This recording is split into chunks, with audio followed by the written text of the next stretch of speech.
Še prej pa vam pobliže predstavimo novinarja Denisa Malačiča, ki vam v Jutro na planetu prebira novice dneva in vam velikokrat s svojim nasmehom polepša dan. Denis je pa z nami delil izkušnjo o boju z boleznijo in kaj mu je takrat najbolj pomagalo, da je vendarle ohranil nasmešek na obrazu. Z Denisom se poznava že zelo dolgo časa, zato bo to zdaj en res tak prijateljski klepet.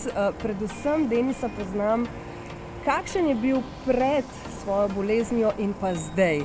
Denis, za tebe ima november eno posebno moč, pravzaprav, ne? Res je, in to se pozna oziroma odraža tudi na mojem obrazu. Namreč stopili smo v mesec november, v katerem si moški puščamo brke in s tem ozaveščamo o zdravju moških. Tako da sva se z voditeljem Jutra na planetu, Tajžijem Tokuhiso, obrila na nulo in do konca meseca si bova puščala brke. Jaz sem pa že mislila, da si se tako lepo uredil za ta pogovor.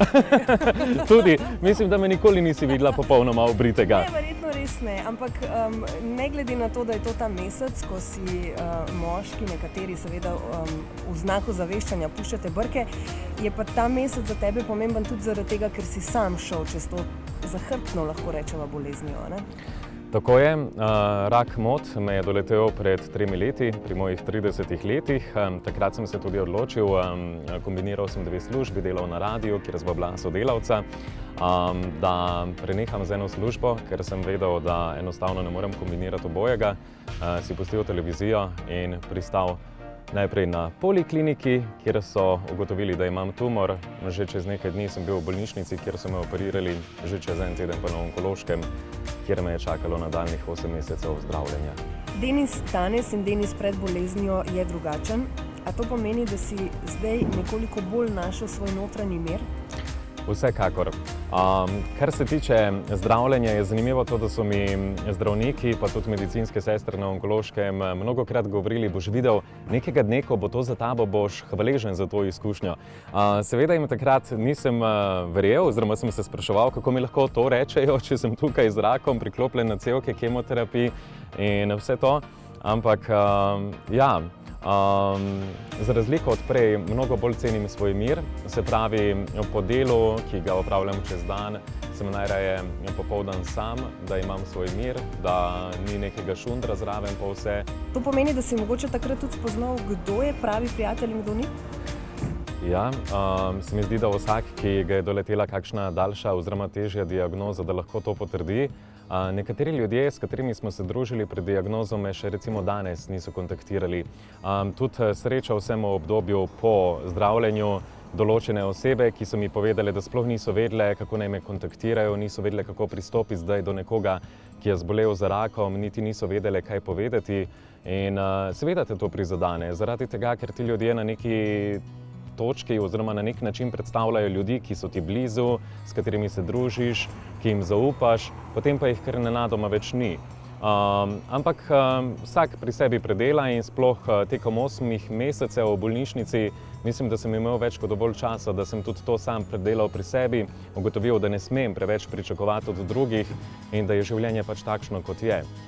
Se pravi, nekateri ljudje izgubimo, spet tudi drugi so pa prišli in vesel sem zanje, ker še danes ostajajo del mojega življenja. Pa da ne bova midva zdaj preveč žalostna v tem pogovoru, bolezen je premagana, danes je to Denis, tisti Denis, ki pa zelo rad in veliko hodi, pa ne samo tako malo hribe, ampak nečesa prav posebnega si se lotil takrat, pravzaprav zelo kmalu po okrevanju, ne? Ja.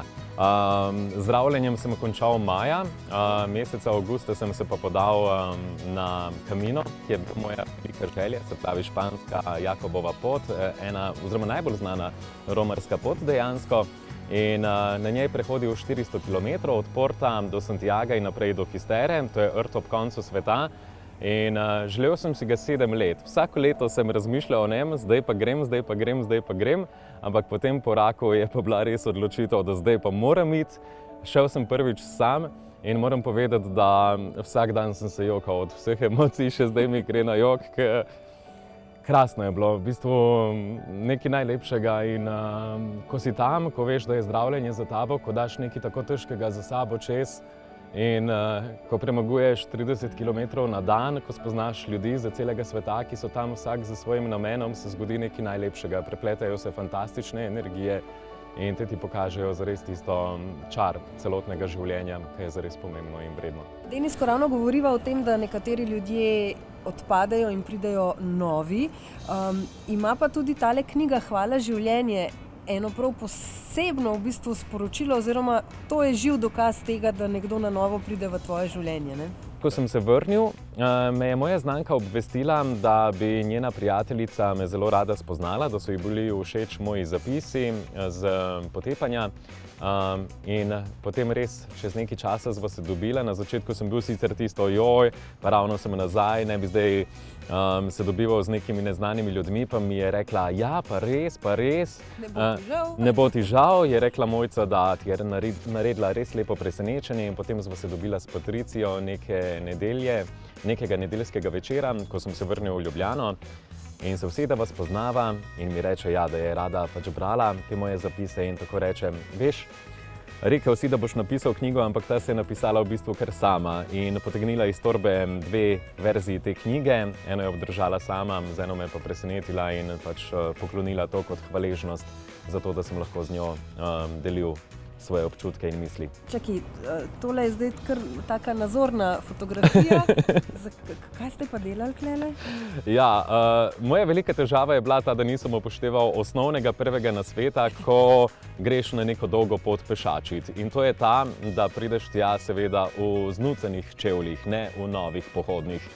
Jaz sem si jih seveda pred kaminom šel iskat, nove, šel z edinimi čevlji v Španijo, kjer že prvi dan, ko sem prišel do katedrale, kjer sem prevzel svojo romarsko potno listino, začutil prve žulje in načeloma že tretji dan zvečer več nisem mogel hoditi. Takrat pa se je zgodilo, da smo pristali v enem prenočišču, kjer sta lastnika opazila moje žulje in rekla, da to pa ne gre tako naprej. In je gospa bila tako prijazna, da me je kar popokala v avtu, brez jaz sem se še opiral, da ni treba, ona ne, morava iti.